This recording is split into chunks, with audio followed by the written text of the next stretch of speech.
नमस्कार, हमारे चैनल में आपका स्वागत है। मैं हूं रामचंद्र मौर्य।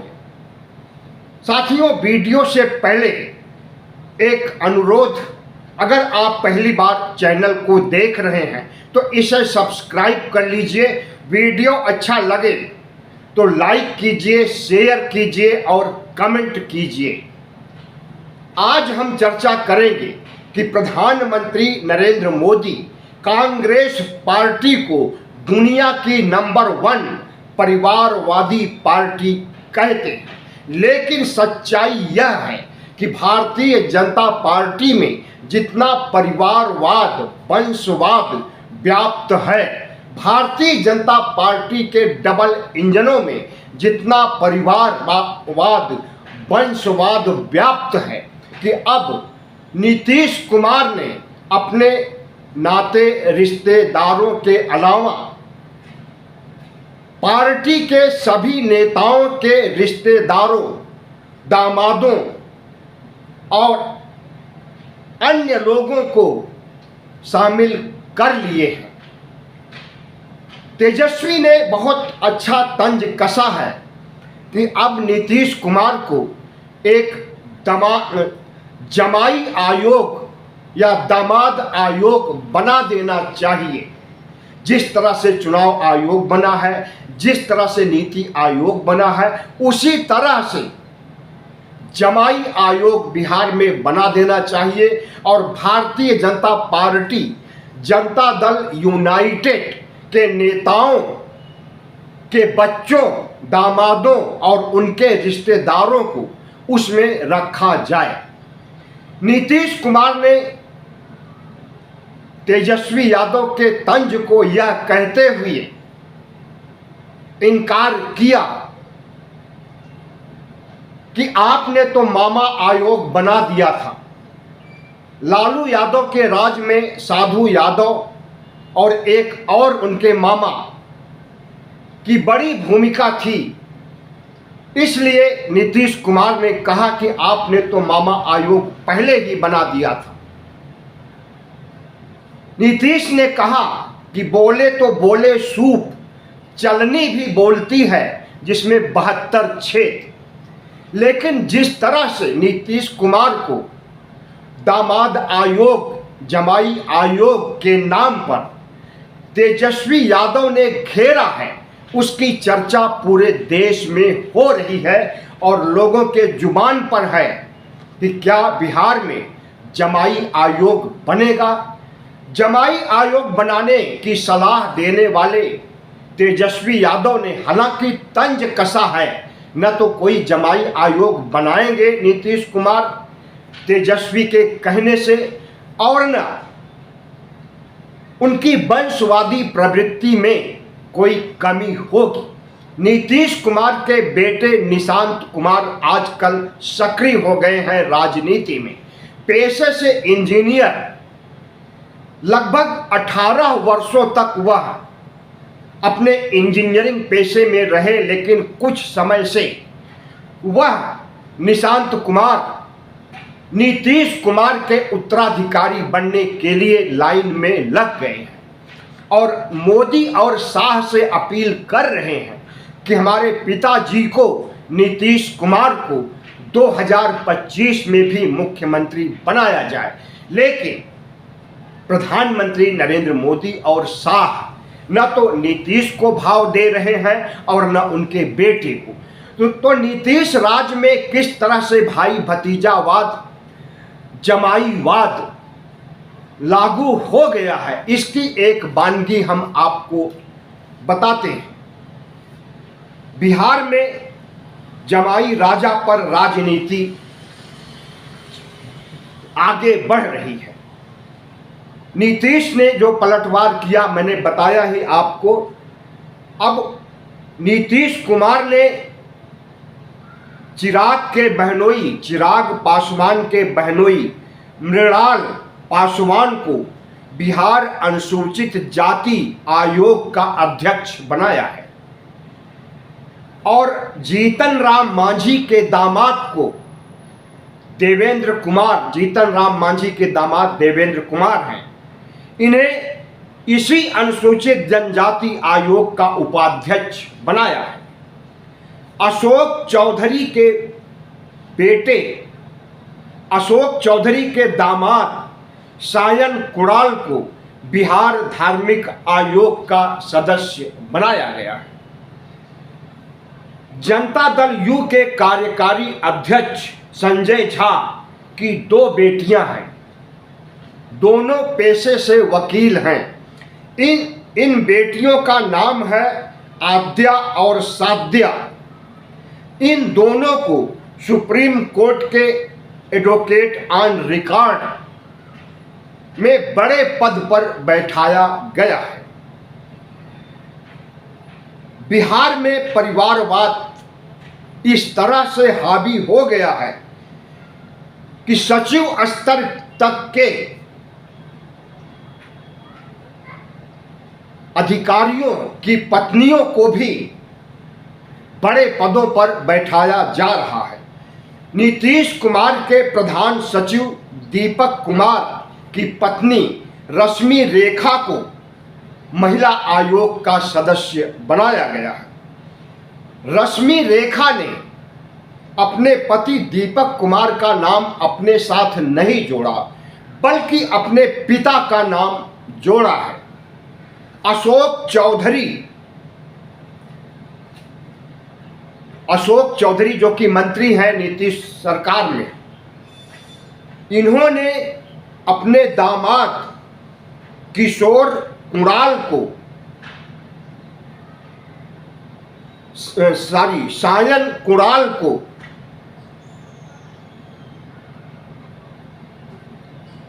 आरएसएस कोटे से बड़े पद पर रखा है। लालू यादव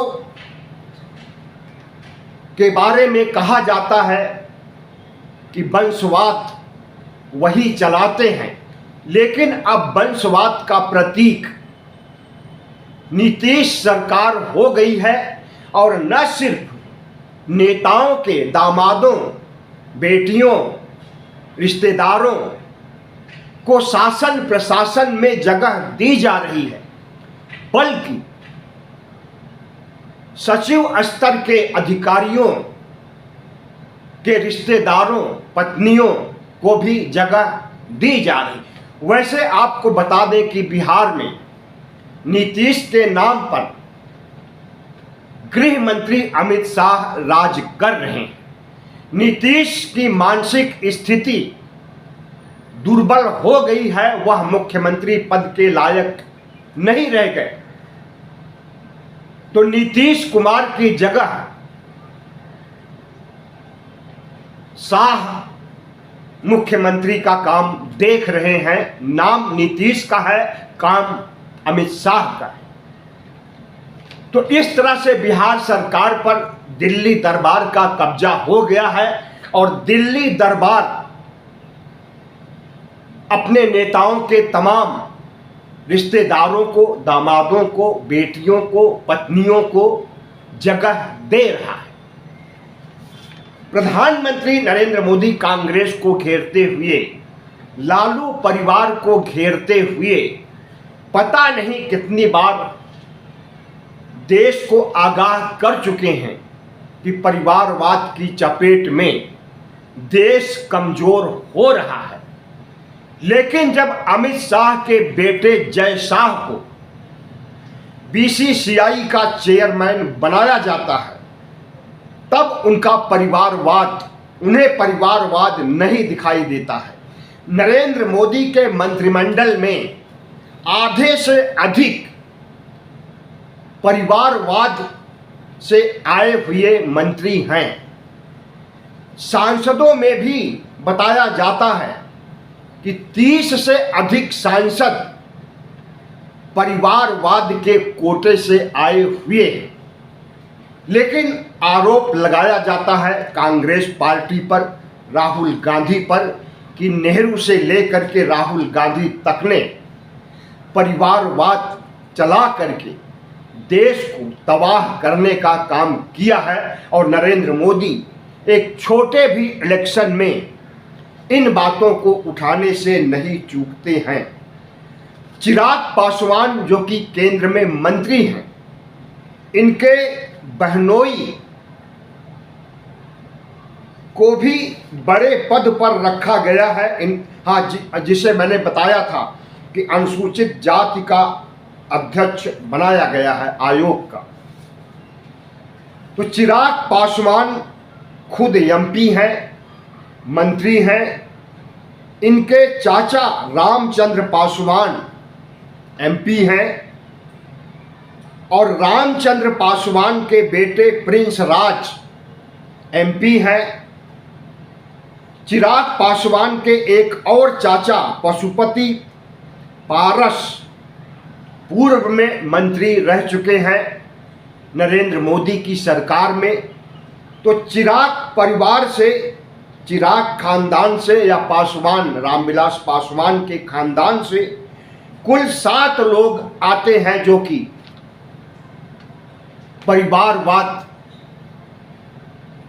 परिवारवादी उन्हें कहा जा सकता है। इसी तरह से बिहार में ललित नारायण मिश्र का परिवार भी परिवारवाद की चपेट में रहा है। जगन्नाथ मिश्र इनके बेटे थे, यह भी मुख्यमंत्री रहे। जगदेव प्रसाद का परिवार भी राजनीति में रहा और इनका भी नाम परिवारवाद में आता है। शकुनी चौधरी तारापुर से एमएलए रह चुके हैं, कई बार विधायक रह चुके हैं, सांसद रह चुके हैं और इनके बेटे सम्राट चौधरी नीतीश सरकार में उप मुख्यमंत्री हैं। इसी तरह से जगजीवन राम का नाम लिया जा सकता है। इनकी बेटी मीरा कुमार जो कि पहले आईएफएस थी, इंडियन फॉरेन सर्विस में थी, उसके बाद राजनीति में आती हैं, कई बार एमपी चुनी जाती हैं और लोकसभा अध्यक्ष भी वह चुनी जा चुकी हैं। मीरा कुमार की मां भी पॉलिटिक्स में रही हैं। इसी तरह से अनुग्रह नारायण सिंह का परिवार, भगवत झा आजाद का परिवार, बिहार में अब तक जितने मुख्यमंत्री हुए हैं सभी का परिवार राजनीति में रहा है और आरोप सिर्फ लालू प्रसाद मिश्र पर लगाया जाता है। ऐसे में जब जमाई आयोग बनाने की सलाह तेजस्वी यादव ने दिया है तो एक बहुत बड़ा तंज कसा है नीतीश कुमार का। और नीतीश कुमार जिस तरह से इस तंज से बौखला गए और जिस तरह से उन्होंने मामा आयोग की बात कही, उससे न सिर्फ नीतीश की पोल खुलती है बल्कि भारतीय जनता पार्टी की भी पोल खुलती है कि वह भी परिवारवादी पार्टी हो गई है और वंशवाद को अंजाम दे रही है। प्रधानमंत्री नरेंद्र मोदी और शाह कांग्रेस को घेरने, लालू यादव को घेरने वाले, क्या वह जमाई आयोग की बात अब करेंगे अपने भाषणों में? कतई नहीं करेंगे। सभी नेता स्वार्थ के शिकार होते हैं। नरेंद्र मोदी, अमित शाह या जितने भी बड़े नेता हैं, इन्हें परिवारवाद से मतलब नहीं है। इन्हें नेहरू को छोटा दिखाने, इंदिरा गांधी को छोटा दिखाने, राहुल गांधी को छोटा दिखाने के लिए एक बहाना मिलता है परिवारवाद का ताना मारना। लेकिन अब जब जमाई आयोग की बात पूरे देश में हो रही है तो क्या प्रधानमंत्री नरेंद्र मोदी जमाई आयोग की परंपरा को दिल्ली में भी आगे बढ़ाएंगे? उसे बढ़ा चुके हैं। भारतीय जनता पार्टी के जितने नेताओं की अधिकांश रिश्तेदारों को मलाईदार पदों पर रखा गया है। आरएसएस के तमाम स्वयंसेवकों, पदाधिकारियों को मलाईदार पदों पर रखा गया है। आरएसएस के प्रचारक अब पहले जैसे नहीं रह गए हैं।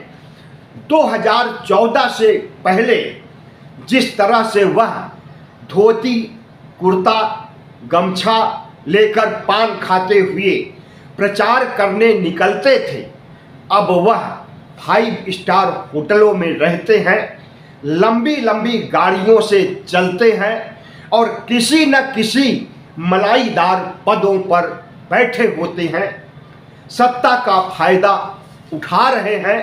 और जिस तरह से आरएसएस को खुश करने के लिए नरेंद्र मोदी ने आरएसएस का भवन केशव कुंज झंडेवालान में बनाया है, हजारों करोड़ रुपए लगा करके, वह भी चर्चा का विषय बना हुआ है कि आरएसएस कितना फायदा उठा रहा है भारतीय जनता पार्टी का अपनी ताकत बढ़ाने के लिए। साथियों, वीडियो अच्छा लगा हो तो सब्सक्राइब कीजिएगा, लाइक कीजिएगा और शेयर कीजिएगा।